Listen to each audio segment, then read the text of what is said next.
ओम तत्सत् श्रीमते रामचंद्राय नमः। ओम परमहंसा स्वादित चरणकमल चिन्मकरंदाय भक्तजनमानस निवासाय श्रीरामचंद्राय नमः। वागीशा यस्य वदने लक्ष्मीर्यस्य च वक्ष्यसि यस्यास्ते हृदये संवित् तं नृसिंहमहं भजे। विश्वसर्ग विसर्गादि नवलक्षणलक्षितं श्रीकृष्णख्यं परं धामं जगद्धाम नमामि तत्। प्रह्लाद नारद पराशर पुण्डरीक व्यासंबरीश शुकशौनक भीष्मदलभ्यं रुक्मङ्गदार्जुन वसिष्ठ विभीषणादीन् पुण्यानिमन् परम भागवतान् नमामि। नारायणं नमस्कृत्य नरं चैव नरोत्तमं देवीं सरस्वतीं व्यासं ततो जयमुदीरयेत्। श्री सीतानाथ समारंभं श्रीरामानंदार्य मध्यमम् अस्मदाचार्य पर्यन्तं वन्दे श्रीगुरुपरम्पराम्। श्रीराम जय जय राम, श्रीराम जय जय राम, श्रीराम जय जय राम, श्रीराम जय जय राम, श्रीराम जय जय राम, श्रीराम जय जय राम। बोलो भक्तवत्सल भगवान की जय। श्री व्यास जी महाराज की जय। श्रीमन महाभारत की जय। अनंत कोटि ब्रह्मांड नायक परात्पर अखिलेश्वर भगवान श्री हरिंकर महती कृपा करुणारू आज आम 10म दिवसर महाभारत कथार प्रवेश कर। आम पूर्वर शुणीलु पूर्व पर्याय राजा जजाति तांकर 5 जण जाक पुओं को पचारे जे किए मते निजर यौवन प्रदान करिवो एवं तांको यौवनर प्रभाव रे मु यौवनत्व को लाभ करी एवं तांको ही मोर उत्तराधिकारी भाव में मु सिंहासन में बसई। समस्ते मना कर देइथिले, समस्त को अभिशाप भी मिला। एका पुरु राजी हेले जे मु मोर यौवनत्व पिता को प्रदान करी। से अनुसार राजा भोग करने को लगिले, किंतु धर्मर उल्लंघन से करुनथिले।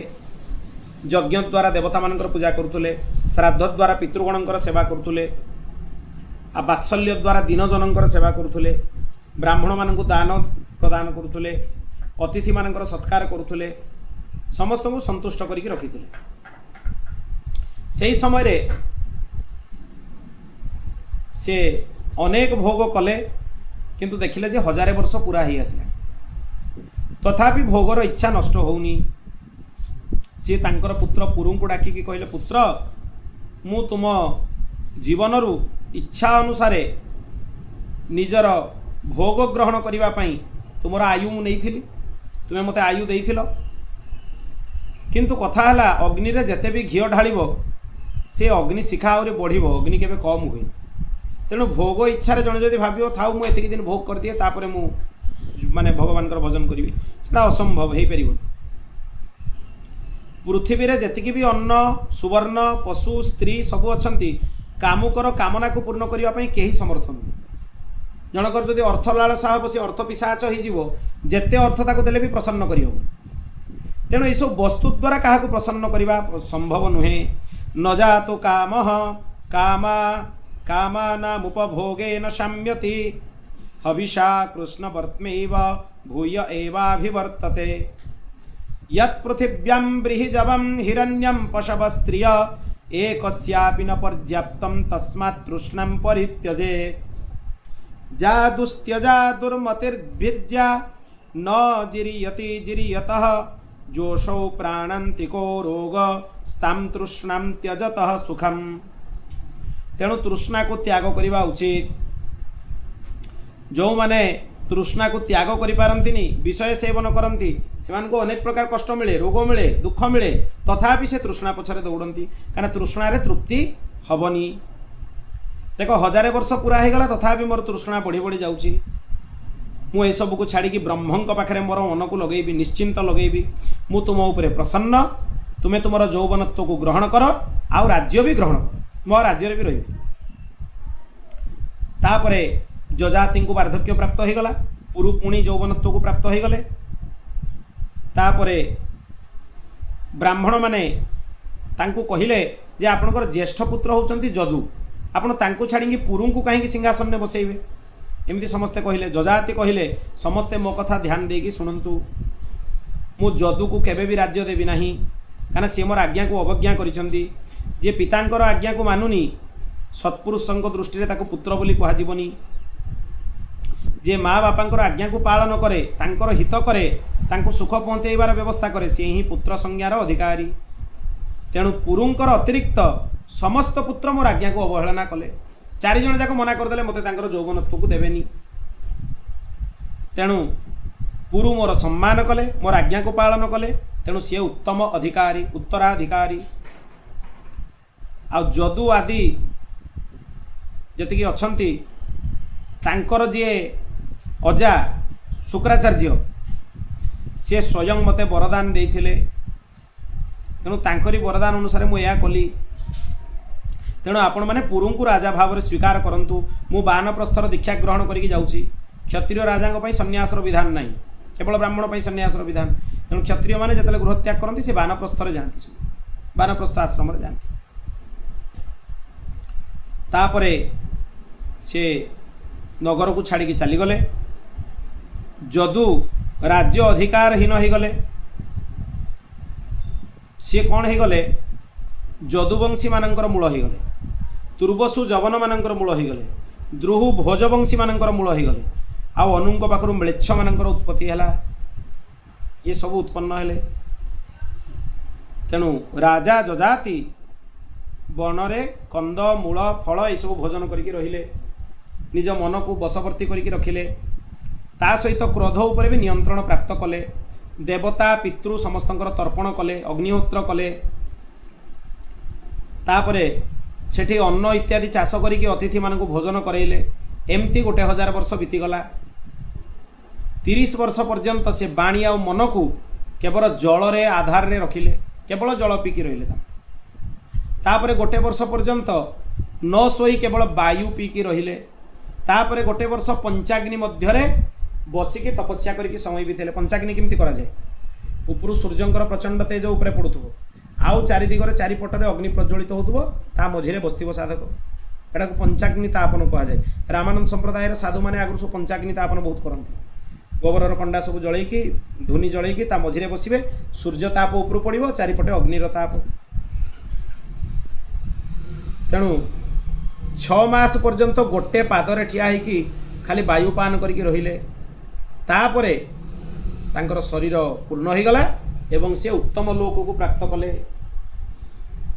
वैशंपायन महर्षि कहउचंती, हे जन्मेजय, राजा जजाति स्वर्ग रे बहुत आनंद रे रहिले। सेठी इंद्र साध्य मरुद बसु समस्त तांकर सम्मान करुतुले। सेठी भी एमती 1000 वर्ष बीतीगला। दिने इंद्र को पाखक से आसिले।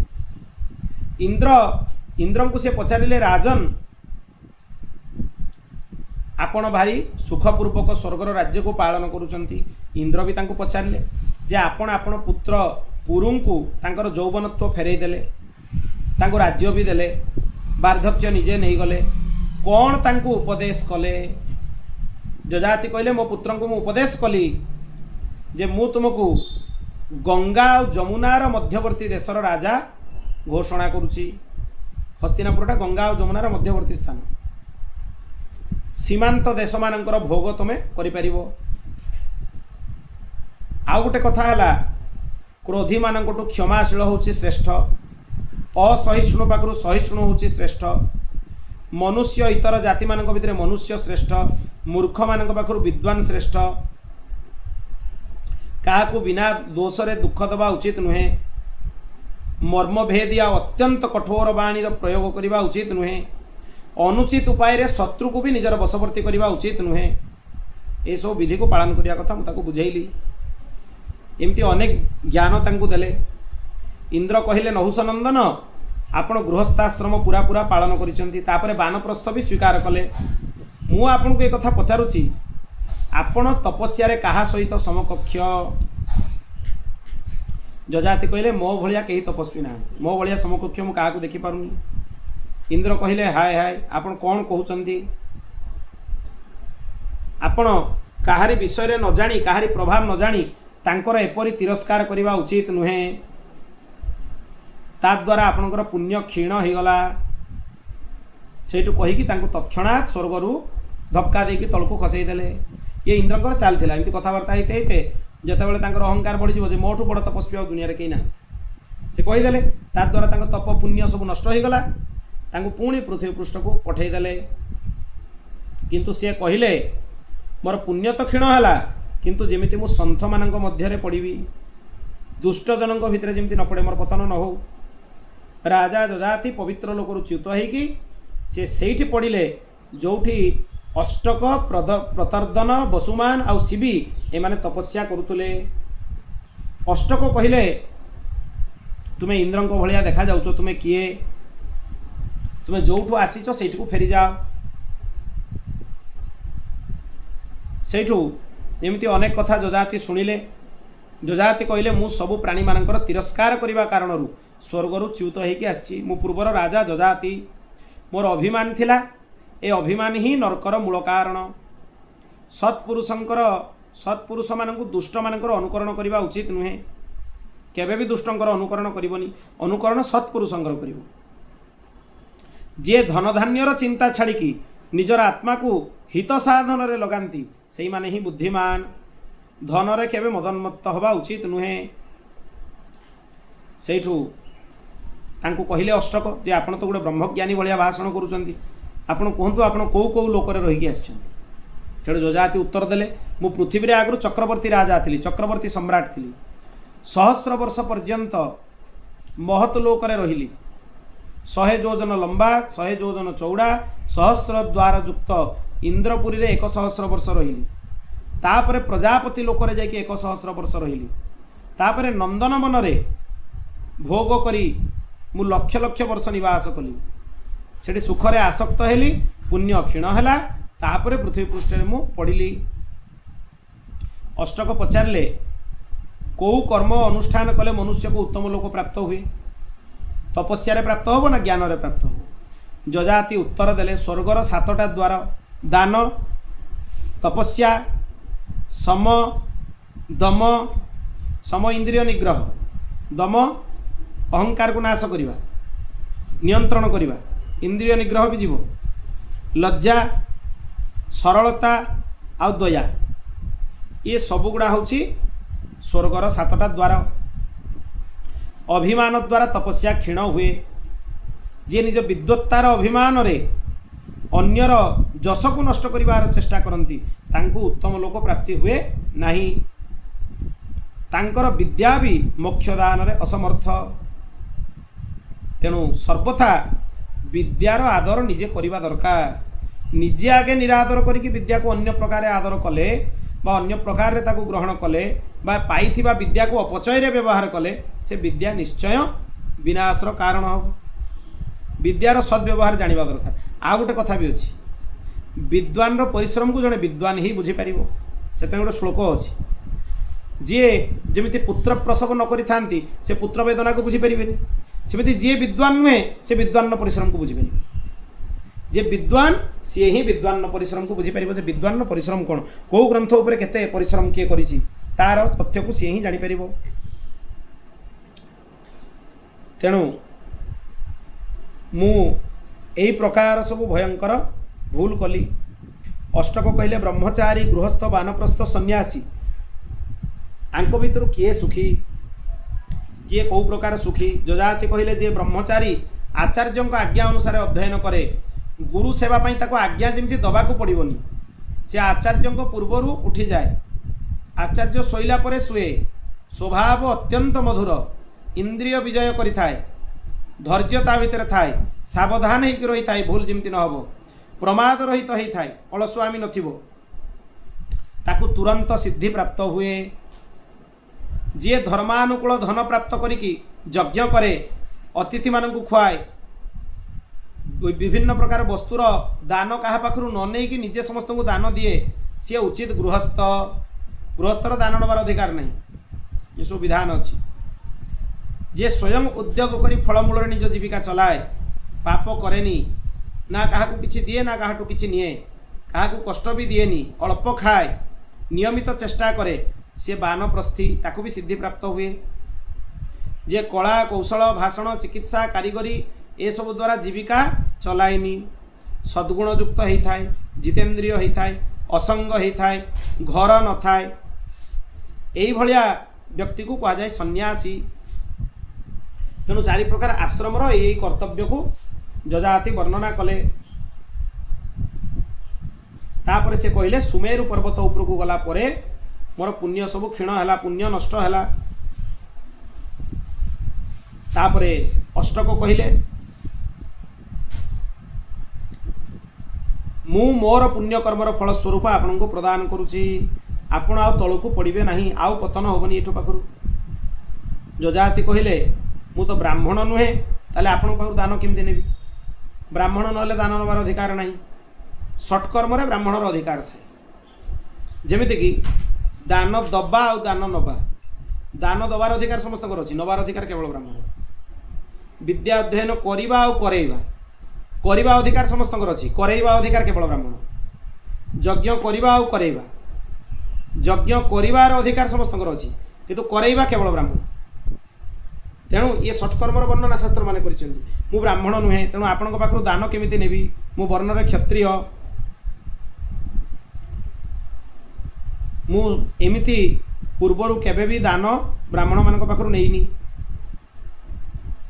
सेडु प्रतर्दन कहिले मते जो जो उत्तम लोक प्राप्ति हबार थिला, मु आपणको से सब लोक प्रदान करूची, आपण आ तळको पड़िबेनी, आपणकर आ पतन हबनी। जजाति कहिले कौनसी राजा निजर समकक्ष राजा जड़े ना पाखु दान नियंतिनी, ये भी अधर्म। तेणु क्षत्रिय होइकि दान नवा घोर अधर्म। अन्य वर्ण मानकर दान ग्रहणर विधान नहीं। आज पर्यंत कौन से क्षत्रिय वैश्य शूद्र ए कर्म करना, मु केमिति करिबी। सेठु बसुमान कहले मोर समस्त उत्तम लोक मु आपन को दउची, आपन गोटे काम करंतु, जदि दान नबारे आपन खराब लगुची गोटे घास छिड़ातु, से घास प्रति बदल किणी नियंतु एगुड़ाक मो पाखु, माने मते घास दे दियंतु, मु प्रति बदल आपन को बिक्री कर दउची, उत्तम लोक आ पुण्य दे दउची। जजाति कहले एक क्रय विक्रय तो सबुठारु मिथ्या, एटा मिथ्याचार भितर जाए, सत्पुरुष माने एपरि करंतिनी, तेणु ये भी मु करि परिबिनी। सी भी कहले जदि बिक्री करबा पई चाहुनांती ताले पुण्य को स्वीकार करंतु, मु भेट अर्पण करूची। जजाति कहले आपण बहुत प्रभावशाली, किंतु अन्यर पुण्यर फल को उपभोग करबा उचित नुहे। अष्टक कहले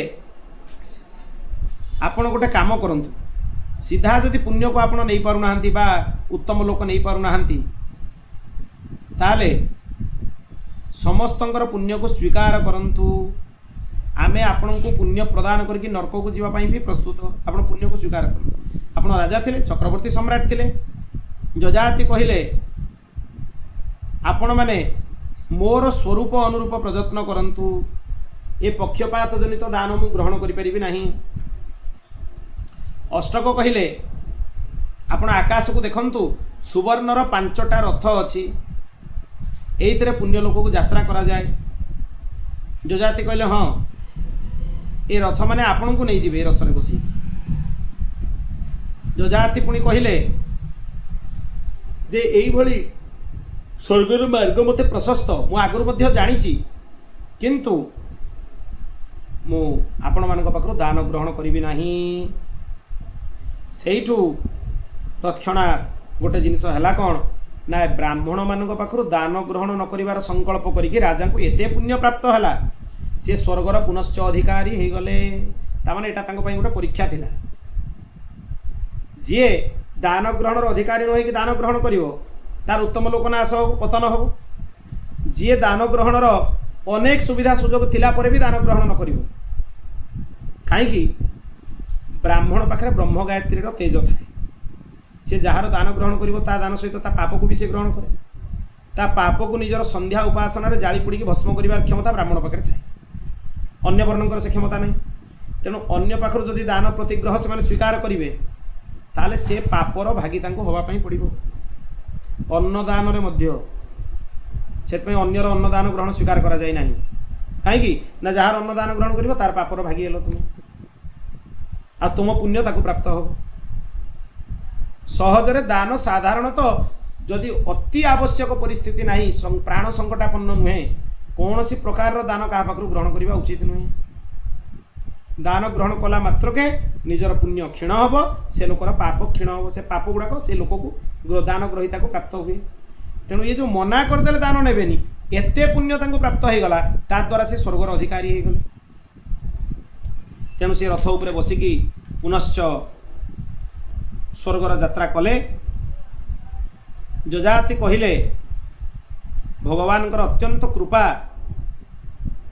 से पुनश्च मते आउथरे उत्तम लोक माने प्राप्त हेले पतन हैला परे भी प्राप्त हला